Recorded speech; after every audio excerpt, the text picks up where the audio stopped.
வாழ்க வளமுடன் நண்பர்களே, உங்கள் அனைவருக்கும் ஒரு அன்பான வேண்டுகோள்.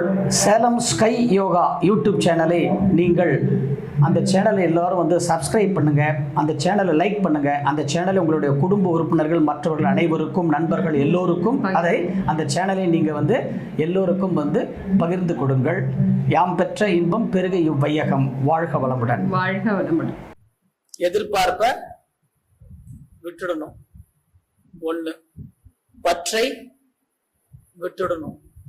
2, எது ஒண்ணுமே நம்ம கையில இல்லை. 3வது ஒரு தீர்மானம் எடுத்துக்கணும். இன்னில இருந்து நம்ம தவம் பண்றதுக்கு முன்னாடியே கடவுள்கிட்ட ஒரு பிரார்த்தனை போட்டுருங்க.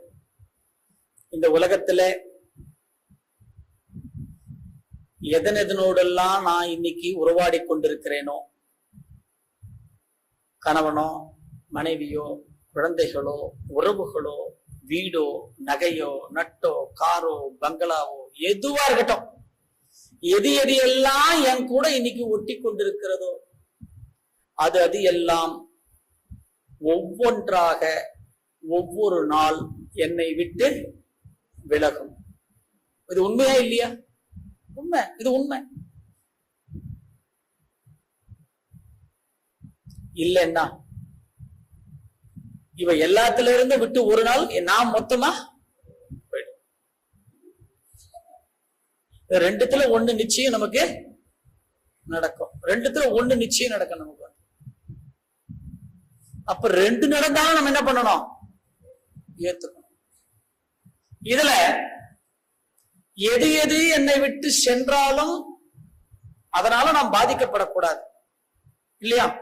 அதுக்கு பேர் தான் ஞான வைராக்கியம்.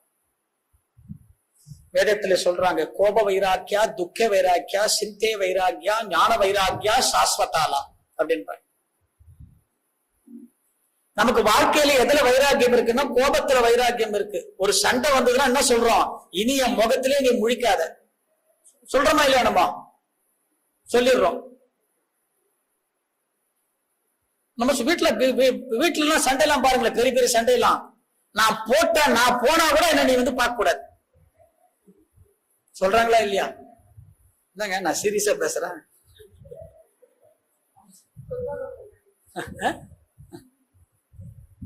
அப்போ கோபத்துல நம்ம என்ன பண்றோம்? ஒரு வைராக்கியம் எடுக்கிறோம். நம்ம கோபத்துல ஒரு வைராக்கியத்தை நம்ம எடுக்கிறோம். அந்த வைராக்கியத்தை எடுத்துட்டு இந்த கோபம் எவ்வளவு நேரம் இருக்கு நமக்கு?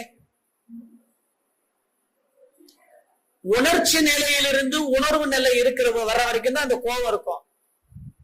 அந்த கோபம் போன உடனே மனசு சொல்லும், உள்ளுக்குள்ள ஆத்மா பேசும், பா நீ பேசினது தப்பு, அது மாதிரி போய் அவன்கிட்ட போய் மன்னிப்பு கேட்டுடு அப்படின்னு சொல்லும். உடனே இந்த உடம்பு எழுந்துக்கும். மனசு சொன்ன உடனே டக்குன்னு உள்ள இருந்து இந்த கோப வைராக்கியம் சொல்லும், அவன் கேட்கட்டும், நீ ஏன் போற, அவ்வளவுதான் உட்கார்ந்துரும். இதுதான் விரோதத்தை வளர்க்கும். ஆனா இந்த கோப வைராக்கியம் என்பது நம்மளுடைய வாழ்க்கையிலே நிரந்தரம் அல்ல. 2வது துக்க வைராக்கியம். ஒரு துக்கம் நமக்கு நடந்துருச்சுன்னா நம்ம என்ன சொல்றோம்? வாழ்க்கையே எனக்கு போச்சுன்னு சொல்றோம். வாழ்க்கையில நம்ம எவ்வளவு துக்கத்தை பார்த்திருக்கிறோமே, ஒவ்வொரு தடவையும் போச்சுன்னு சொல்றோமே. ஒரு தடவை நம்ம உட்காந்துட்டோமா அப்படியே? அதுல இருந்து நம்ம எழுந்து வந்தோமா இல்லையா? நம்ம இப்போ எவ்வளவோ நம்ம எழுந்து வந்திருக்கிறோம். வாழ்க்கையில எவ்வளவு விஷயத்துல நம்ம எழுந்து வந்துட்டோம் இல்லையா? அப்போ அந்த துக்கம் வந்த உடனே நம்ம என்ன சொல்றோம்? பட்டினத்தார் ஒரு பாட்டுல சொல்லுவாரு,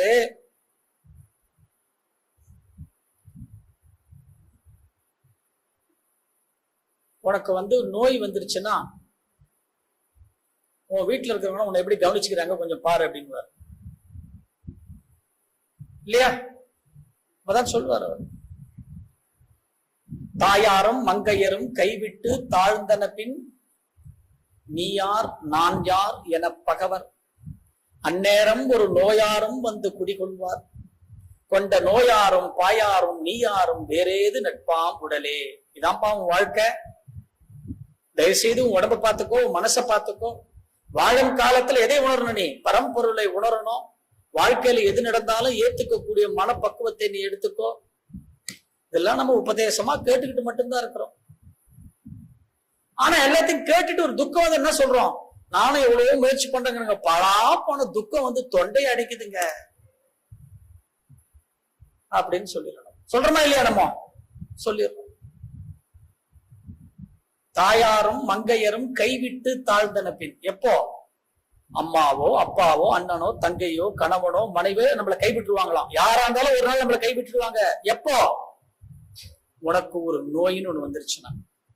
அது வரைக்கும் தான் இந்த அன்பு எல்லாமே இருக்கும். அதுக்கப்புறம் அந்த அன்பு என்ன மாறிடும்? ரெண்டே நோயின்னு வந்துருச்சுன்னா 2 மாசத்துல இந்த அன்பு வந்து சலிப்பா மாறிடும். அது நம்மள சொல்லி குத்தம் கிடையாது, அவங்கள சொல்லியும் குத்தம் கிடையாது. அது உள்ள பேசுமா, என்ன இவ்வளவு ஜாலியா இருக்கிறான், இவ்வளவு ஜாலியா இருக்கிறான், அவன் வந்து இது பண்ணிட்டு இருக்கிறான். எது கேக்குமா? கிட்னி கேக்குமா? ஆத்மா கிட்ட, கருமையத்துக்கிட்ட. இவனுக்குள்ள பதிவு இருக்குது, இவனுக்கு 2 கிட்னியும் போனோம்னு பதிவு இருக்குது இவனுக்கு. இவன் தான் இவ்வளவு ஆனந்தமா இருக்கிறான். நான் எப்ப இவன் வீட்டுக்குள்ள போய் கிரகப்பிரவேசம் பண்ணி நான் எப்ப வந்து குடுத்தனம் நடத்துறதுன்னு கேக்குமா கிட்னி ஆத்மா கிட்ட. யார் சொல்றது? பட்டினத்தார் சொல்றார், கேக்குறாரு. அப்ப ஆத்மா சொல்லுமா, அவன் இன்னைக்கு தானேப்பா அவன் வந்து நல்லா ஆனந்தமா இருக்கிறான், மாஸ்டர் செக்அப் எல்லாம் பண்ணிட்டு வந்துட்டான், சந்தோஷமா இருக்கிறான் இல்லையா? மார்ச் மாசம் 6ஆம் தேதி அவன் மாஸ்டர் செக்அப் பண்ணிட்டு வந்துட்டான், நல்லா இருக்கிறான். அவனுக்கு விதி பிரகாரம் மார்ச் மாசம் 9ஆம் தேதி தானே நீ கிரகப்பிரவேசமே போற. இன்னும் 2 நாள் ஆனந்தமா இருக்கட்டும் அப்படின்னு சொல்லிடுவான். அப்ப மார்ச் 9 யார் அங்க கொடுத்தனும் போறாங்க? கிட்னிக்குள்ள நோய் போய் உட்காருவார். அன்னைக்குதான் பால் காய்ச்சுவார் காலையில 4:30. உள்ள நோய் வந்துருச்சு, டாக்டர் போறாரு. டாக்டர் எனக்கு மாதிரி பிரச்சனை இருக்கு, வாப்பா உட்காரு, வெல்கம் அப்படின்னு சொல்லிட்டு ஒரு செக்அப் பண்ணி பார்த்தா 2 கிட்னிலயும் ப்ராப்ளம் பா. உனக்கு கிரியாட்டின் லெவல்னா 15 இருக்குது. டயாலிசிஸ் ஸ்டார்ட் பண்ணிடலாமா? அவ்வளவுதான். உடம்பு கொஞ்சமா போக ஆரம்பிக்கும். அது வரைக்கும் நம்ம எந்த உறவுகள்லாம் நம்மோட இன்பமா இருந்ததோ அன்பா இருந்ததோ அந்த உறவு என்ன ஆகுன்னு கேட்டீங்கன்னா, முதல்ல ஒரு 2 மாசம் என்ன ஆகுன்னா அந்த உறவுலாம் வந்து அன்போட சேர்த்து கருணை இருக்கும். 3ஆவது மாசம் அன்பும் கிடையாது, கருணையும் கிடையாது, ஒன்னும் கிடையாது. அதை அப்படிதான் கத்த விட்டுருப்பா அப்படின்னு சொல்லுவாங்க. அது நம்ம எல்லாரும். அப்போ உனக்கு எந்த உறவும் கிடையாது. என்ன சொல்றாரு? அப்போ எல்லோரும் கைவிட்டு தாழ்ந்து போயிடுவாங்க. அந்நேரம் ஒரு நோயார் உள்ள வந்தாச்சு. அப்ப யார் கூட நீ ரிலேஷன்ஷிப் வச்சுப்ப?